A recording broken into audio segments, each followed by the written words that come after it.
الحمد لله رب العالمين وصلى الله على سيدنا محمد وعلى آله وصحبه الطيبين الطاهرين. La louange est à Allah, le Seigneur des mondes, que Allah honore et élève davantage le rang de notre maître Muhammad sallallahu alayhi wa sallam, et qu'il préserve sa communauté de ce qu'il craint pour elle.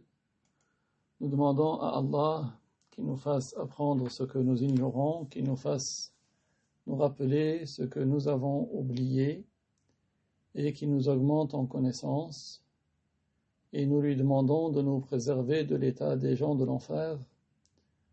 Nous demandons à Allah qu'il fasse que nos intentions, nos actes et nos paroles soient accomplis sincèrement par recherche de son agrément. Donc, à la suite de ce que nous avons vu la fois passée, l'auteur au sujet de Dieu a dit: il est da'im, éternel, exempt de fin, sans fin. Il ne s'anéantit pas et il ne périt pas. Donc Allah subhanahu wa ta'ala ne s'anéantit pas, c'est-à-dire il n'a pas de fin à son existence. Il ne périt pas, il ne meurt pas comme c'est le cas pour nous. Et ça, c'est la signification de la parole du nom Baqin au sujet de Allah. Donc quand on dit qu'Allah il est Baqin, ça veut dire qu'il ne s'anéantit pas, il n'a pas de fin à son existence. Nous, notre fin, c'est par la mort. Lorsque l'âme sort du corps, ceci est notre anéantissement, notre fin. Allah, lui, il ne lui arrive pas d'anéantissement. Il ne lui arrive pas de fin. Et il ne périt pas. Et parce qu'il est exempt de fin. Al-Qadim, celui qui est exempt de début, il ne lui advient pas d'anéantissement. Celui qui n'a pas de début à son existence, il ne change pas. L'anéantissement, c'est un changement. Donc, celui qui n'a pas de début à son existence, il est impossible qu'il ait une fin. Allah Ta'ala n'a pas de fin à son existence. Ensuite, l'auteur, que Dieu lui fasse miséricorde, a dit: n'a lieu que ce qu'il veut. C'est-à-dire que dans ce monde, ne se réalisera que ce que Dieu veut. Tout est par la volonté de Dieu. Tout est par la volonté de Dieu. Allah Ta'ala, sa volonté ne change pas. Comme nous avons dit, le changement, c'est un signe de l'entrée en existence. Le changement, c'est le signe de l'entrée en existence. Allah Ta'ala dit: yaf'alu ma yasha. Donc Allah Ta'ala dit il fait ce qu'il veut. Allah Ta'ala fait ce qu'il veut. Et dans ce qu'il veut, c'est-à-dire aussi bien des actes qui sont nos actes que nos êtres. Il n'y a pas une substance, aussi petite soit-elle, les mouvements, les immobilités, les idées qui traversent l'esprit et toute autre chose que Allah n'entre en existence que par la volonté de Allah et par son vouloir. Donc, tout ce qui entre en existence a lieu par la volonté de Allah. Il n'y a pas une seule chose qui entre en existence sans que ce soit par la volonté de Allah. Nous avons une volonté, mais notre volonté, elle est soumise à la volonté de Allah. Donc certains prétendent que l'être humain, il n'a pas de volonté. Ça, c'est faux, c'est une mécréance. Nous avons une volonté, mais nous ne sommes pas indépendants de la volonté de Dieu. Nous ne sommes pas indépendants de la volonté de Dieu. Si Allah n'avait pas eu de volonté, comment est-ce qu'il aurait spécifié autre que lui par l'existence au lieu de l'inexistence et par une caractéristique au lieu d'une autre. L'existence de ce monde est une preuve de l'existence d'un être qui a le pouvoir de spécifier, de caractériser. Il a caractérisé ce monde par l'existence au lieu de l'inexistence. Et c'est Allah. Donc le fait que Allah caractérise ce monde par l'existence au lieu de l'inexistence est une preuve qu'Allah a l'attribut de la volonté. Donc, si on revoit le commentaire, c'est-à-dire que les substances, aussi petites soient-elles, les mouvements, les immobilités, les idées qui traversent l'esprit, et toute autre chose qu'Allah, tout cela n'entre en existence que par la volonté de Allah et par son vouloir, qui est un attribut éternel, exempt de début et de fin, par lequel Allah caractérise ce qui est possible selon la raison par l'existence plutôt que l'inexistence, par une caractéristique plutôt qu'une autre, et par un temps plutôt qu'un autre. Et il n'y a donc pas de différence entre ce qui est du bien parmi les actes des esclaves et ce qui est du mal. Pourquoi ? Parce que le bien et le mal, tout cela entre dans la catégorie de ce qui est possible selon la raison. Donc le fait que la puissance de Allah et la volonté de Allah soient globales, c'est-à-dire qu'ils englobent absolument tout ce qui est possible selon la raison, cela est digne de l'éminence de Dieu. Parce que s'il se produisait dans ce monde qui appartient à Dieu quelque chose que Dieu ne voulait pas, ce serait un signe d'impuissance. Et l'impuissance est impossible au sujet de Allah. Si la volonté de Allah était spécifique aux actes de bien uniquement, cela entraînerait qu'il y aurait quelqu'un qui spécifierait la volonté de Allah par le fait d'être spécifique au bien, par le fait qu'elle ne peut pas agir sur le mal. Or, Allah est exempt d'avoir un être qui le spécifie par quoi que ce soit, car le bien et le mal sont équivalents dans leur possibilité. C'est-à-dire, du point de vue de la raison, le bien et le mal, tous deux, peuvent se produire.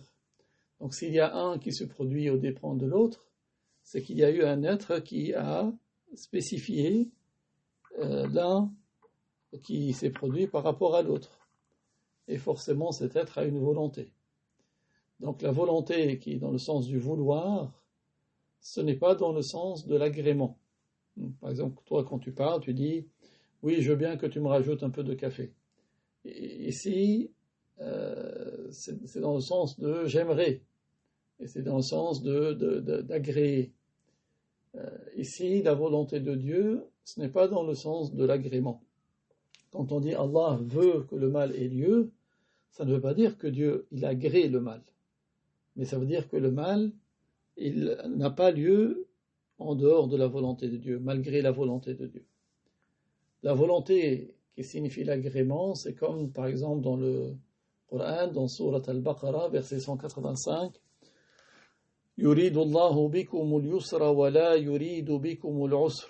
C'est-à-dire que Allah agrée pour vous la facilité parce qu'il n'a pas fait qu'il y ait de gêne dans la religion. Dans la religion, il n'y a pas de difficulté, il n'y a pas de gêne. Donc ici, yuridu, c'est encore al-irada, mais dans le sens de l'agrément et non pas dans le sens du vouloir. C'est pour cela qu'il faut faire la différence entre agréer et vouloir. Il faut faire la différence entre ordonner et vouloir. Par exemple, il se peut qu'Allah ordonne quelque chose et il ne veuille pas qu'elle ait lieu. Par exemple, comme pour Ismaïl, il a ordonné à Ibrahim de d'égorger son fils Ismaïl, mais il ne l'a pas voulu. Donc, il ne faut pas confondre le vouloir, la volonté et l'ordre. Il y a des choses qu'Allah ordonne et qu'il ne veut pas qu'elles se réalisent. Il y a des choses que Dieu n'ordonne pas et il a voulu qu'elles se réalisent. Donc, il faut faire la différence. Il ne faut pas confondre la volonté et l'ordre. l'ordre est différent de la volonté.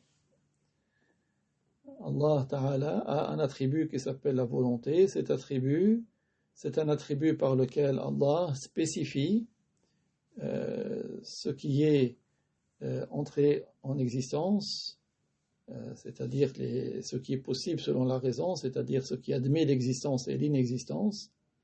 Allah le spécifie par l'existence au lieu de l'inexistence, il le spécifie par une caractéristique au lieu d'une autre, il le spécifie par une époque au lieu d'une autre. Donc tout cela, c'est par la volonté. La volonté, c'est un attribut par lequel Allah spécifie ce qui est possible selon la raison, par certaines caractéristiques qui lui sont possibles au lieu d'autres. Il nous a spécifié, nous, par exemple, de vivre dans cette époque. Ça, c'est par la volonté de Dieu.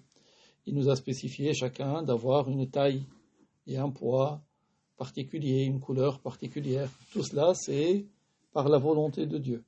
Donc la volonté de Dieu concerne tout ce qui est possible selon la raison, sans exception. C'est-à-dire tout ce qui admet d'exister ou de ne pas exister. C'est-à-dire des créatures. C'est Allah qui spécifie tel objet par le fait qu'il soit en mouvement et tel autre objet par le fait qu'il soit immobile. C'est Allah qui spécifie tel fruit par le fait qu'il ait un goût sucré et tel autre fruit par le fait qu'il ait un goût acide. Tout cela est par la volonté de Dieu. Et le mal également est par la volonté de Dieu, le bien et le mal. Parce que le bien et le mal, dans les créatures, sont des choses qui sont possibles selon la raison. C'est-à-dire que la raison admet leur existence et leur inexistence. Allah subhanahu wa ta'ala, il n'a pas de ressemblance avec ses créatures, sa volonté n'est pas comme notre volonté. Nous, notre volonté, elle change. La volonté de Dieu ne change pas. Car le changement, c'est le plus grand des signes de la créature. C'est le plus grand des signes de celui qui a un début. Celui qui change, il a forcément besoin de qui le fait changer, et à plus forte raison, il a besoin de qui lui a donné l'existence. Puis l'auteur, que Allah lui fasse miséricorde, a dit « Les illusions ne l'atteignent pas ». Parmi les noms de Allah, il y a le nom Al-Latif. Al-Latif signifie celui que les illusions n'atteignent pas. Quand tu dis Ya Latif, Ya Latif, Ya Latif, tu es en train d'appeler Allah par le nom qui indique que les illusions ne l'atteignent pas. Allah Ta'ala n'est pas atteint par les imaginations des esclaves. Également, parmi les noms de Allah, il y a Al-Batin. Parmi les noms de Allah, il y a Al-Batin. Cela veut dire celui qui sait la réalité des choses. Al-Batin, selon certains savants, signifie celui qui sait la réalité des choses.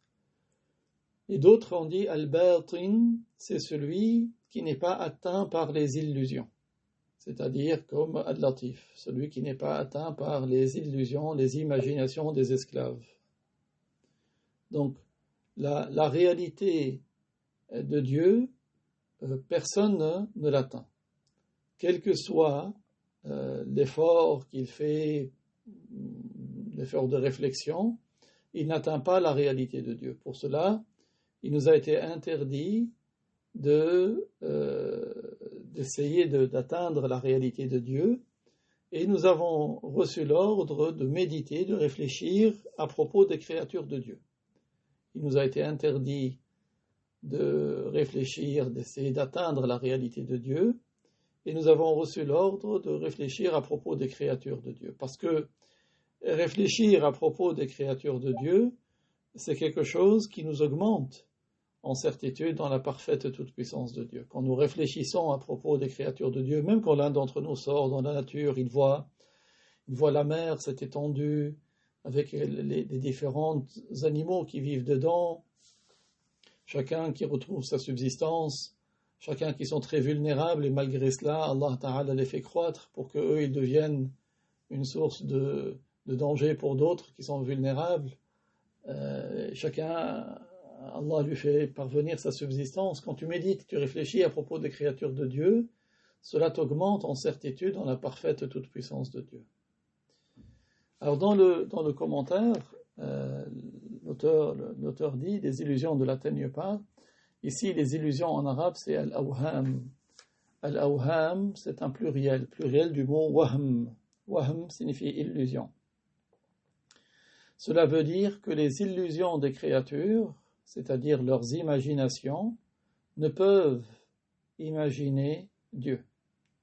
Les illusions des créatures, c'est-à-dire leurs imaginations, ne peuvent imaginer Allah subhanahu wa ta'ala. En effet, l'imagination de l'être humain atteint ce à quoi elle est habituée. Donc quand on te dit, par exemple, imagine un jardin, tu vas imaginer quelque chose qui est semblable à ce que tu es habitué. Si on te dit, imagine un lion, tu vas imaginer par rapport aux choses auxquelles tu es habitué, des choses perceptibles. Donc l'imagination te permet de projeter ce qui a une limite, ce qui a une forme, ce qui a une couleur, ce qui a une quantité. Or, Allah n'est pas ainsi. Allah, il n'a pas de quantité, il n'a pas de forme, il n'a pas de couleur, il n'a pas de limite. Tout ce qui est limité, tout ce qui a une quantité, a besoin de qui lui a donné cette quantité. Quelle qu'elle soit la quantité, grande ou petite, celui qui a une quantité, il a besoin de qui la lui a donnée. Celui qui a une forme, il a besoin de qui lui a donné cette forme. Celui qui a une couleur, il a besoin de qui lui a donné cette couleur. Chacun d'entre nous a une limite, une forme, une couleur. Et chacun d'entre nous se rend bien compte que ce n'est pas lui-même qui s'est donné cela. Donc celui qui a des caractéristiques a besoin de qui les lui a données. Allah subhanahu wa ta'ala, il n'est pas de ceux qui ont une quantité, un volume, un corps, une forme, des couleurs. Tout cela, ce sont des caractéristiques des créatures. C'est pour cela que notre imagination n'atteint pas la réalité de Dieu. Parce que notre imagination atteint ce qui a une couleur, ce qui a une forme, ce qui a une limite. Déjà, notre imagination n'arrive pas à imaginer ce qui est de l'ordre des créatures. Qu'est-ce qui est de l'ordre des créatures et qu'on n'arrive pas à imaginer? C'est le temps dans lequel il n'y avait ni lumière ni obscurité. Notre prophète alayhi salatu wassalam, nous a appris que la première des créatures, c'était l'eau. Allah a créé l'eau, et quand l'eau a été créée, il n'y avait pas de lumière ni d'obscurité. Et nous, on n'arrive pas à imaginer un temps où il n'y avait ni lumière ni obscurité. Donc si déjà ce qui est de l'ordre de la créature, nous n'arrivons pas à l'imaginer, que dire du Créateur?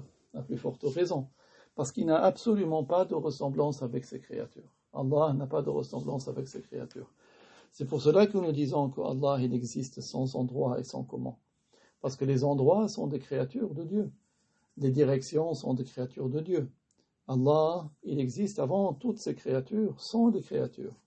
Donc avant l'existence des endroits, Allah, il existe sans endroit. Allah n'a pas de ressemblance avec ses créatures. Il est le créateur. Quoi que tu imagines en ton esprit, Allah n'est pas ainsi. Se débarrasser de l'erreur de l'imagination, c'est quelque chose de très, très, très, très précieux, très, très cher. Il ne faut pas baser sa croyance sur l'imagination.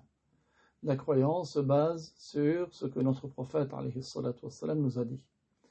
Et notre prophète nous a appris qu'Allah n'a pas de ressemblance avec ses créatures. Et la raison est témoin de la validité de cette croyance. Quand nous disons qu'Allah n'a pas de ressemblance avec ses créatures, qu'Allah existe sans endroit et sans direction, parce que c'est ce que nous comprenons du Coran, la raison confirme cela. Ensuite, l'auteur, que Allah lui fasse miséricorde, donc c'est toujours ce grand savant, Abu Ja'far al-Tahawi, il a dit « Les raisons ne le cernent pas ». Commentaire, donc le cheikh a dit, c'est-à-dire que les raisons ne cernent pas sa réalité. Allah Ta'ala dit dans le Coran « وَلَا يُحِيطُونَ بِهِ عِلْمًا » c'est-à-dire, ils n'englobent pas Dieu par leur connaissance. Les raisons ne cernent pas sa réalité, parce que cela implique son entrée en existence. Et l'entrée en existence est impossible s'agissant de Allah. Mais comme l'a dit un savant qui s'appelle Dhunnun al-Misri, مهما تصورت ببالك فالله بخلاف ذلك. quoi que tu imagines dans ton esprit, Allah en est différent.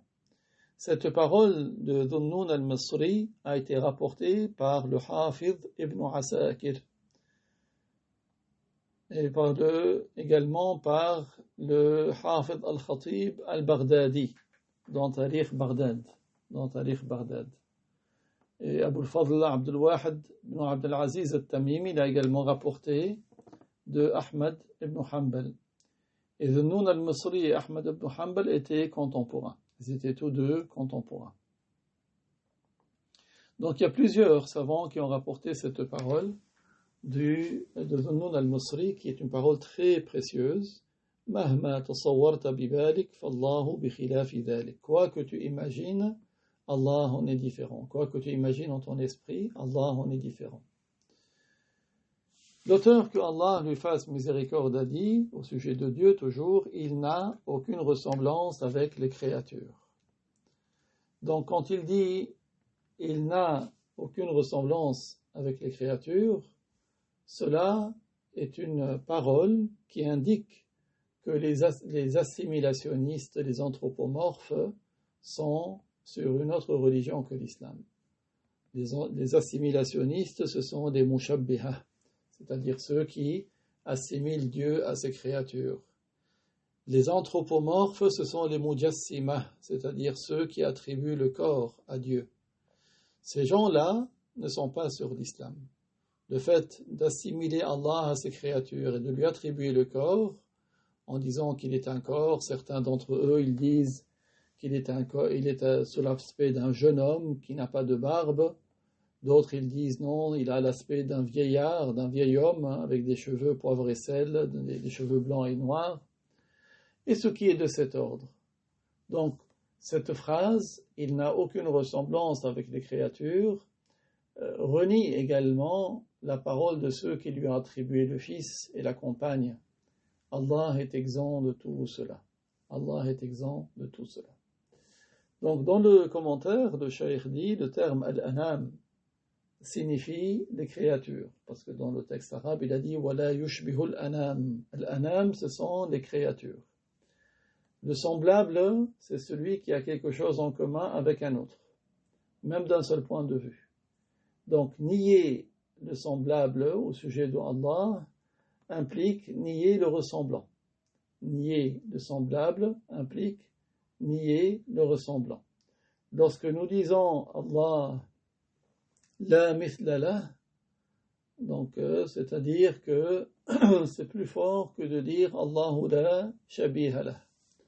Donc rien n'est tel que lui, absolument rien n'est tel que lui, c'est plus poussé dans le tanzih, dans l'exemption de toute ressemblance avec les créatures, que lorsque nous disons la yushbihu al-anam, il n'a aucune ressemblance avec les créatures. Alors la preuve textuelle que Dieu est totalement différent des choses qui entrent en existence, il est totalement différent des créatures, ce sont plusieurs versets, entre autres la parole de Allah Ta'ala, Laysa kamithlihi shay wa huwa as-sami'ul basir. C'est dans Surat Ash-Shura, verset 11, ce qui signifie absolument rien n'est tel que lui, et il est celui qui entend et qui voit.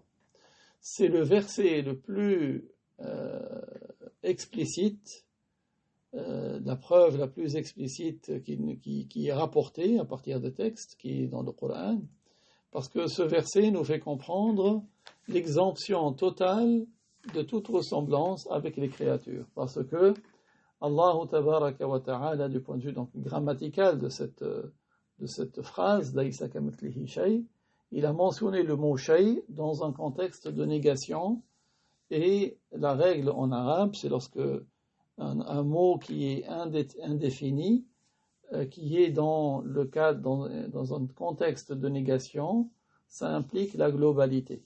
Ça veut dire que vraiment rien, absolument rien n'est tel que Dieu. Allah tabaraka wa ta'ala a nié par cette phrase la ressemblance avec les corps et avec les substances et avec tout ce qui a un volume et tout ce qui est caractéristique des corps. Allah n'a absolument aucune ressemblance avec les corps et leurs caractéristiques. Allah tabaraka wa ta'ala n'a pas restreint sa non-ressemblance dans ce verset à une catégorie de créatures, mais il a englobé, il a généralisé sa non-ressemblance à tous les individus des créatures. Le Cheikh Abdul Ghani al-Nabulusi a dit: celui qui a cru que Dieu était une lumière, qui croit qu'il peut l'imaginer, ce n'est pas un musulman. Celui qui a cru que Dieu était quelque chose qui emplit les cieux et la terre, ce n'est pas un musulman. Et celui qui croit que Dieu dérive ou est engendré par quelque chose, ou que lui-même s'incarne dans quelque chose, ce n'est pas un musulman. L'auteur, que Allah lui fasse miséricorde, a dit: Allah est Hayy, vivant, il ne meurt pas, il est Qayyum, éternel, il ne s'anéantit pas, il ne dort pas. Donc cela est mentionné entre autres dans Ayat al-Kursi. Allahu la ilaha illa huwa al-hayyul qayyum, la ta'khudhuhu sinatun wa la nawm. Allah, il n'est de Dieu que lui, il est celui qui a pour attribut la vie, il est Qayyum, qui ne s'anéantit pas. Il n'est pas pris par la somnolence ni par le sommeil. Dans le commentaire, le Cheikh dit: Al-Hayy, au sujet de Allah Ta'ala, est expliqué par celui qui a pour attribut la vie qui est éternelle, exempte de début et exempte de fin. Allah Ta'ala dit: Wa tawakkal 'ala al-hayy alladhi la yamut. Et fie-toi à celui qui a pour attribut la vie et qui ne meurt pas. Al-Qayyum signifie Ad-Da'im, celui qui n'est pas anéanti. Et il a été dit que le nom Al-Qayyum, c'est celui à qui revient le tadbir. Donc le tadbir, c'est-à-dire le tadbir de tout ce qui arrive à ces créatures. Parce que le tadbir de toute chose n'est valable que pour Allah. Quant aux anges, que Allah a qualifiés par sa parole, فَالْمُدَبِّرَاتِ أَمْرًا, dans Surat An-Nazi'at, verset 5, leur tadbir ici pour les anges, ça veut dire la gestion des choses. La gestion des choses ne concerne que des choses particulières. Donc les anges, ils gèrent certaines choses particulières, comme la pluie. Quand la pluie tombe, chaque goutte est lancée par la main d'un ange. Le vent, il y a des anges qui gèrent le vent, c'est-à-dire qu'ils soufflent à telle intensité, dans tel sens. Les plantes également, il y a des anges qui sont en charge de veiller sur les plantes, qu'elles poussent, qu'elles aient telle ou telle couleur, etc. Et autre chose encore. Mais ce n'est pas toute chose, ce n'est pas la gestion de toute chose. Le tadbir de toute chose est réservé à Dieu. Le nom de Allah Al-Qayyum signifie ce sens-là. L'emploi du nom Al-Qayyum n'est permis que pour désigner Allah. On ne dit pas d'autre que Allah, il est Qayyum. Il y a des noms de Allah qu'on peut employer pour autre que lui, et il y a des noms qu'on ne peut employer qu'à son sujet à lui. Donc Al-Qayyum fait partie des noms qu'on peut donner à autre que lui. Al-Qayyum fait partie des noms qu'on ne peut pas donner à autre que lui, plutôt. Al-Qayyum fait partie des noms qu'on ne peut pas donner à autre que lui. Ar-Rahman aussi, c'est un nom qu'on ne donne pas à autre qu'Allah. Donc il y a des noms qui sont réservés à Allah, qu'on ne donne pas à autre que Allah. Alors, ici, le cheikh, il profite pour mettre en garde contre un groupe qui se prétend soufi et qu'on appelle le Shadili Yashruti. D'accord? Donc, Shadili Yashruti, c'est un groupe qui se prétend soufi, mais en réalité, ils ne sont pas de vrais soufis. Ils prétendent que Al-Qayyum signifie celui qui est présent en nous. Donc, c'est pour ça que ce ne sont pas de véritables soufis, parce que les véritables soufis ne disent pas cela. Et un musulman ne dit pas cela. C'est une parole qui fait sortir de l'islam. Dire que Allah s'incarne en nous est une mécréance. Celui qui dit que Allah est présent en nous, et l'un d'entre eux a même dit à un autre: tu es Allah, et ce mur c'est Allah. Leur mécréance compte parmi les plus atroces des mécréances. Quant au Cheikh Ali Nuruddin al-Yashruti, duquel eux ils se réclament, il est innocent de ce que ces gens-là disent. Il avait au contraire la croyance du tanzih, la croyance que Dieu n'a pas de ressemblance avec ses créatures, qu'il n'est pas dans un corps ou dans un endroit ou dans tous les endroits. La croyance de l'exemption de Allah de toute ressemblance avec ses créatures. L'auteur, que Allah lui fasse miséricorde, a dit au sujet de Allah, il est créateur sans besoin, khaliq, sans besoin. Parce que Allah, il est al-Ghani, il est celui qui n'a besoin de rien, absolument. Allah Ta'ala dit, Inna Allah la ghaniyyun 'anil 'alamin. Certes, Allah n'a absolument aucun besoin des créatures. Dans le commentaire, notre cheikh, que Dieu lui fasse miséricorde, a dit, c'est-à-dire qu'Allah a créé ce monde. Alors, juste pour se rappeler, qu'est-ce que le monde en arabe s'appelle al-alam. Al-alam a été appelé alam parce qu'il est une alama, un signe de l'existence de son créateur. Al-alam a été appelé alam, donc le monde, parce qu'il est une alama, un signe de l'existence de son créateur. C'est lui qui a créé ce monde avec toutes ses parties, les cieux, les terres et ce qu'il comporte.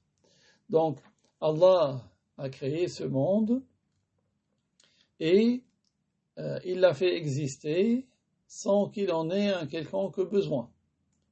Allah n'a pas créé ce monde pour en tirer un bénéfice ou un profit pour lui-même.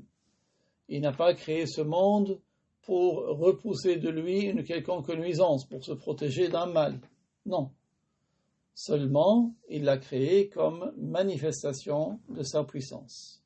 Nous, quand nous voyons ce monde, nous déduisons la toute-puissance de Dieu. L'auteur, que Allah lui fasse miséricorde, a dit « Raziq, pourvoyeur, sans charge ». Explication, c'est-à-dire que Allah Ta'ala fait parvenir aux esclaves leur subsistance sans que cela ne lui occasionne de dépenses ou de difficultés.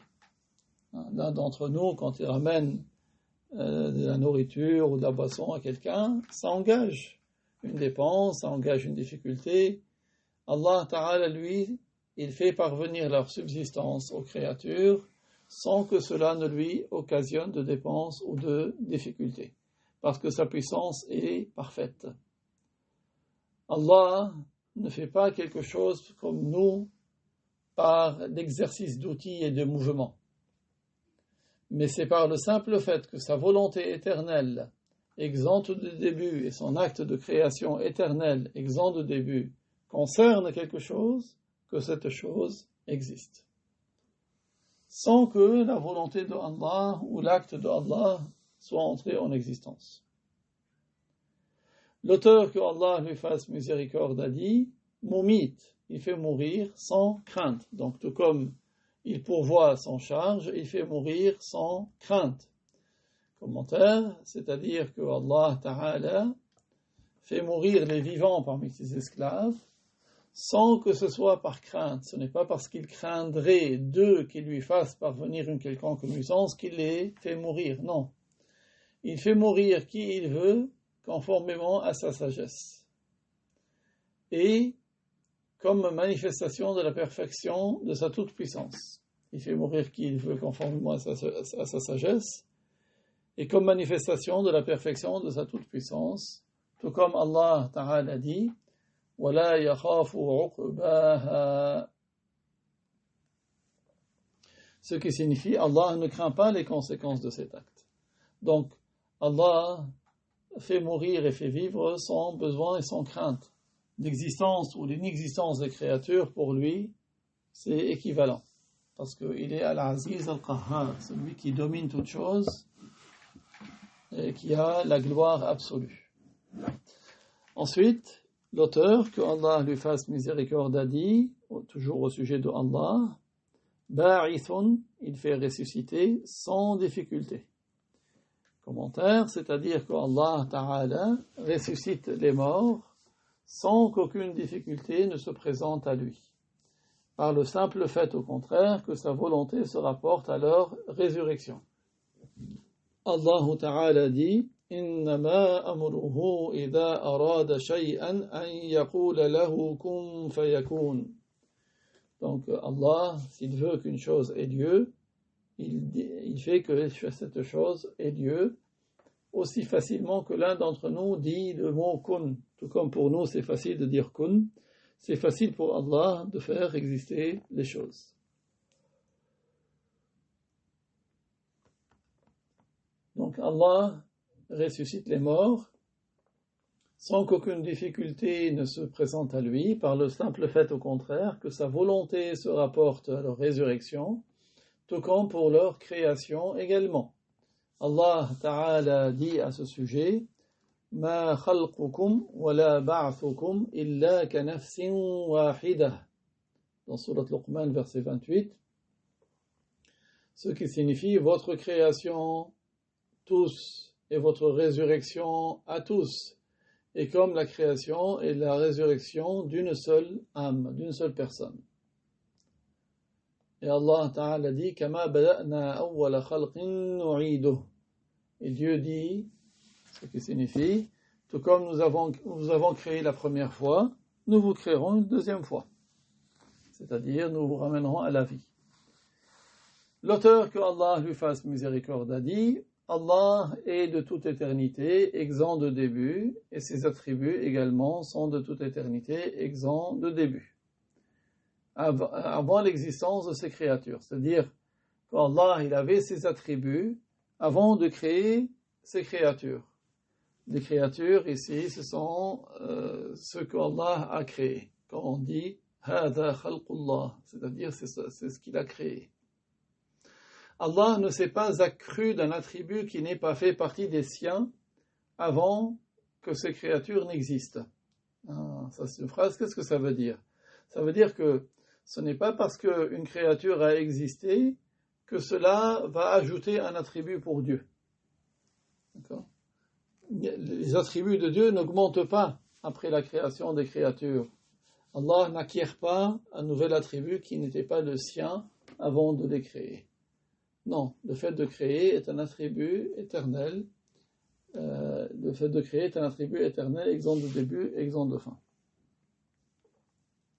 Donc l'auteur dit, il ne s'est pas accru d'un attribut qui n'est pas fait partie des siens avant que ces créatures n'existent, tout comme il est attribué de ses attributs sans début, de même il est attribué de ses attributs sans fin.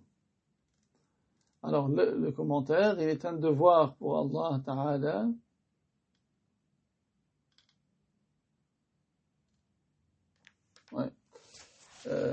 qu'il existe de toute éternité. Et c'est une obligation s'agissant de Allah, c'est une obligation selon la loi et selon la raison. C'est-à-dire que s'il n'était pas sans début, il serait entré en existence. Or, s'il entrait en existence, il aurait besoin de qui le fait entrer en existence. Et ceci est une contradiction avec la divinité. De plus, l'entrée en existence est impossible s'agissant de lui, selon la loi également, car Allah Ta'ala dit « Huwa al-awwal », qui signifie « il est celui qui est exempt de début », c'est-à-dire celui qui existe et qui n'a pas de commencement. Al-awwal, dans cette ayah, signifie celui qui existe, qui n'a pas de début à son existence. Parce que la primauté relative, awwaliyah nisbiyah, est liée à l'entrée en existence, ce qui est impossible s'agissant de Allah. Il n'y a donc aucun sens de primauté s'agissant de Allah, si ce n'est la primauté absolue, awwaliyah mutlaqa. Qu'est-ce que ça veut dire? L'exemption de début est également obligatoire pour les attributs de Dieu, car si ces attributs n'étaient pas de toute éternité, si ces attributs étaient contingents, ceci entraînerait l'obligation de l'entrée en existence de son être. Or, le changement d'état de l'être est la plus grande preuve de son entrée en existence. Ainsi, ces attributs sont de toute éternité, du fait que son être est de toute éternité. Du fait que l'être de Dieu est de toute éternité, alors forcément ces attributs sont de toute éternité.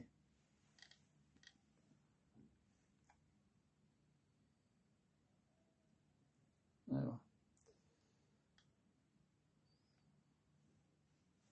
C'est-à-dire qu'il n'est pas possible que les attributs se différencient de l'être éternel et sans début.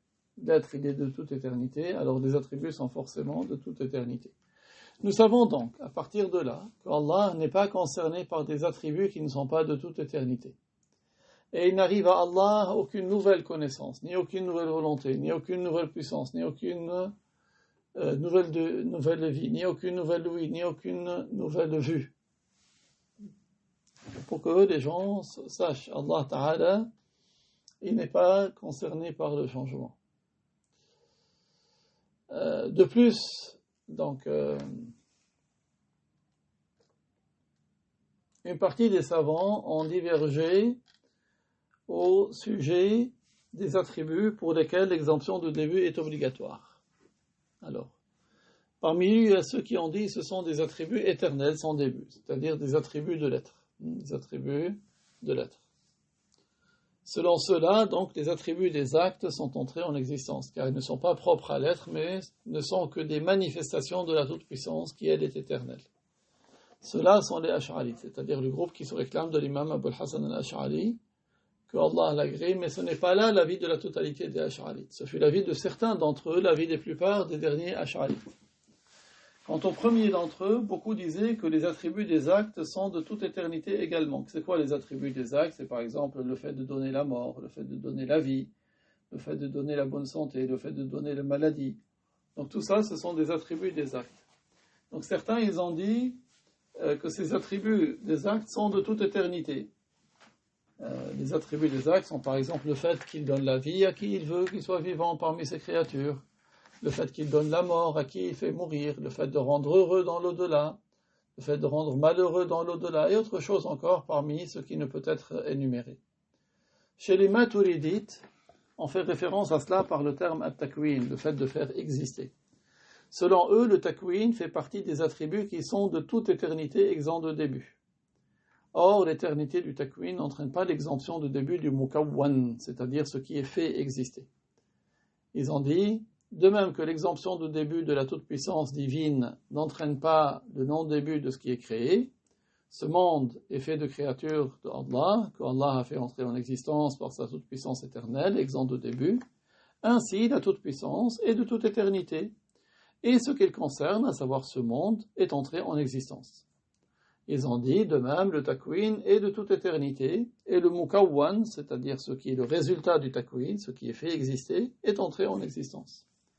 On fait référence à cela également par le terme al-fi'l. On dit l'acte de Allah est de toute éternité, et ce qui résulte de l'acte est entré en existence.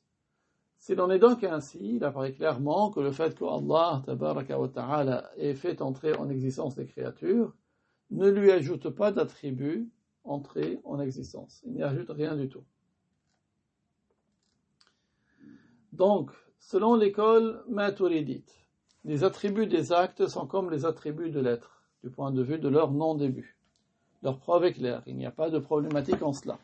S'il est dit « Allah a fait vivre un tel »,« Allah a fait mourir un tel », le sens qui est visé par les maturidites, c'est que Allah a fait vivre cette créature, qui fait partie de ce qui est possible selon la raison, par un attribut qui lui est propre de toute éternité, qui est l'attribut de donner la vie, al-ihya. Donc ce qui a été fait vivre est entré en existence, c'est cette créature. Quant à l'attribut par lequel Allah lui donne la vie, c'est un attribut qui est de toute éternité. De même, on dit selon eux, concernant l'attribut de donner la mort, par lequel Allah fait mourir certaines de ses créatures, le fait de donner la mort à ces choses qu'il fait mourir est un attribut éternel, sans début ni fin, et propre à Dieu, à lui-même. Mais ces choses qui sont caractérisées par la mort, elles, sont entrées en existence. Il n'y a pas de problématique ici. Il n'y a pas de problématique pour celui qui a compris le sens visé. Il en est de même pour ce qui est de cet ordre. On dit par conséquent, Allah Ta'ala rend heureux les heureux parmi ses créatures, de même il rend malheureux les malheureux parmi ses créatures. Donc le fait de rendre heureux et de rendre malheureux sont tous deux des attributs éternels de Allah, sans que cela implique l'éternité de celui qui est rendu malheureux ou de celui qui est rendu heureux. Ainsi, les esclaves que Allah rend malheureux ont une existence ayant un début, Et leur malheur a également une existence ayant un début. De même, les esclaves que Allah Ta'ala rend heureux ont une existence ayant un début, et leur félicité a une existence ayant un début. Quant à l'attribut de donner la félicité, par lequel Allah les rend heureux, et l'attribut de donner le malheur, par lequel Allah les rend malheureux, ils sont tous deux de toute éternité. Cette croyance était bien la croyance du salaf. Même si cette formulation n'a pas été réputée de leur part, la signification existait de leur temps. Et on a un savant qui illustre cela, c'est l'imam Abu Hanifa. Il a bien déclaré dans certaines de ses épîtres que l'acte d'Allah est un attribut qui lui est propre de toute éternité, et que c'est la manifestation de l'acte d'Allah qui est entrée en existence, qui est la créature. Il a vécu dans la première partie de l'époque du Salaf. Donc l'imam Abu Hanifa, vous savez, il est né en l'an 80 de l'Hégire, il est mort en l'an 150 de l'Hégire. On ne dit donc pas si cela était véritablement la croyance du Salaf, on aurait entendu cela de la part d'un tel et d'un tel parmi les compagnons et parmi les successeurs des compagnons et les successeurs des successeurs. Ainsi, l'absence de manifestation de cette formulation de leur part, c'est-à-dire la parole selon laquelle les attributs des actes sont de toute éternité, cela ne nuit aucunement à la confirmation de l'éternité pour les attributs des actes. La notoriété de cette expression n'est pas une condition pour confirmer que les salafs aient eu cela pour croyance. Alors maintenant, passons aux ash'arites. Quant aux ash'arites, parce que vous savez que Ahl Sunnah wal Jama'a, ce sont les ash'arites et les maturidites. Ce sont eux la grande majorité. Ce sont eux qui sont sur la vérité. Quant aux ash'arites, la plupart d'entre eux disent « Allah fait vivre qui il veut », c'est-à-dire qu'il fait exister en lui la vie par sa toute-puissance. Ainsi, le fait de rendre vivant selon eux est une manifestation de la toute-puissance de Allah. Ce n'est pas un attribut propre à l'être de Allah. Ils ont tout ramené à la puissance. C'est pour cela qu'ils ont eu l'audace de dire que le fait de rendre vivant, c'est un attribut d'acte et qui est entré en existence. C'est ainsi, selon eux, et ce n'est pas un attribut éternel propre à l'être de Allah, mais croire que le fait de rendre vivant serait à la fois un attribut propre à l'être de Allah et entrer en existence, cela ne fait pas partie de leur croyance. Ils n'attribuent pas à Allah un attribut d'être qui soit entré en existence. Cela n'implique donc pas pour eux qu'ils attribueraient à Allah l'entrée en existence, ni qu'ils attribueraient à Allah un attribut qui serait entré en existence et propre à son être. Il en est de même pour le fait de faire mourir, le fait de rendre heureux, le fait de rendre malheureux, etc. Donc, étant donné l'accord des deux parties, ash'arites et maturidites, sur le fait que l'être de Allah n'a pas d'attributs qui ne sont pas siens de toute éternité, il n'y a pas dans leur divergence à ce sujet quelque chose de préjudiciable quant au fondement de la croyance. Il n'y a là qu'une différence dans les termes, une différence dans la manière de s'exprimer. Et chacun des deux groupes est sur la bonne voie. Le plus grand préjudice, la mécréance et l'irréligion, c'est dans le fait que quelqu'un dise Allah Ta'ala a comme attribut propre à son être un attribut qui est entré en existence. Comme l'a dit Ibn Taymiyyah, et ça c'est une de ses mécréances. Donc, ce n'est pas, Abu Ja'far al-Tahawi a dit, ce n'est pas par la création des créatures, al-Khalq, que Allah a acquis le nom de Al-Khaliq, du créateur. C'est-à-dire que, tout comme on dit qu'Allah il est Qadir, avant la création des makhdurat, des créatures de ce monde. Également, il est valable de l'appeler Khaliq, créateur, avant même l'existence des créatures. Donc ce n'est pas après la création des créatures, Al-Khalq, qu'il a acquis le nom de Al-Khaliq, le créateur, ni en donnant le début à la création qu'il a acquis le nom Al-Bari, le créateur. Ce n'est pas parce qu'il a créé qu'il a acquis le nom de Al-Bari. Donc Al-Khaliq et Al-Bari ont le même sens, les deux ont le même sens, c'est-à-dire le créateur.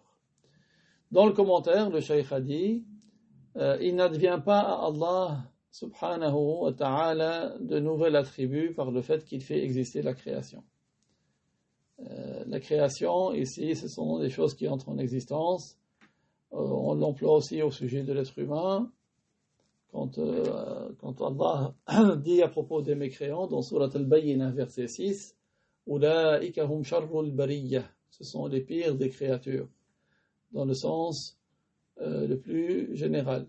On comprend de là que les insectes, les animaux, valent mieux que ceux qui mécroient en Dieu. Pourquoi? Parce que les insectes et les animaux ne sont pas responsables pour désobéir à leur Seigneur. Quant à ceux qui mécroient en Dieu, ils sont responsables de leurs actes. Ils ont désobéi à leur Seigneur. C'est pour cela qu'ils sont devenus les pires des créatures. Allah tabaraka wa ta'ala est créateur. Il est le créateur avant même l'existence des créatures. Il est bari avant l'existence d'Al-Bariyah. Tout comme il est qadir avant l'existence d'Al-Maqdurat, c'est-à-dire avant l'existence de ce monde. Donc c'est pour cela qu'il est très très important de bien réviser ces sujets. Ce sont des sujets qui sont très sensibles, hein, bien sûr. Là, nous sommes en train juste de faire une première explication, mais Inch'Allah, bien sûr, nous allons au fur et à mesure détailler. Mais en tout cas, ça c'est vraiment juste pour une première explication, pour au moins que vous entendiez ces belles paroles de Tawhid. Comme on a dit, hein, c'est la science la plus honorable, cette science, parce qu'elle concerne notre Créateur. Et la valeur d'une science est relative à celui qui est sujet de cette science. Comme cette science, son sujet concerne Dieu, concerne les attributs de Dieu, concerne les prophètes, leurs attributs, alors obligatoirement cette science elle est meilleure que toute autre science. Donc avant de terminer, on prend quelques informations utiles pour le rappel. Alors il y a une invocation qu'on appelle l'invocation de Al-Qunut. C'est quoi cette invocation d'Al-Qunut? L'invocation d'Al-Qunut fait partie des actes recommandés de la prière. On récite l'invocation d'Al-Qunut quand on se relève de la deuxième rak'a de la prière du matin, de la prière de l'aube. Également, quand on fait la prière de Al-Witr pendant la deuxième moitié de Ramadan, quand on se relève de la dernière rak'a de la prière de Al-Witr, mais pas tout le mois de Ramadan, uniquement la deuxième moitié du mois de Ramadan. Alors cette invocation qu'on récite quand on se redresse, hein, après l'inclination, on dit Allahumma hdini fi man hadayt wa afini fi man afayt wa tawallani fi man tawallayt wa barik li fi ma a'tayt wa qini sharra ma qadayt fa innaka taqdi wa la yuqda alayk وإنه لا يذل من واليت ولا يعز من عاديت تباركت ربنا وتعاليت فلك الحمد على ما قضيت أستغفرك اللهم وأتوب إليك. Puis à la fin on dit وصل اللهم على سيدنا محمد وعلى آله وصحبه وسلم. Et l'imam quand il va le réciter, il va le dire au pluriel. On ne dit pas Allahumma hdini, il dit Allahumma hdina. Il récite à haute voix, contrairement à celui qui prie en étant tout seul. Et le ma'moum, quand il entend son imam qui est en train de faire des invocations, il dit Amin à voix basse.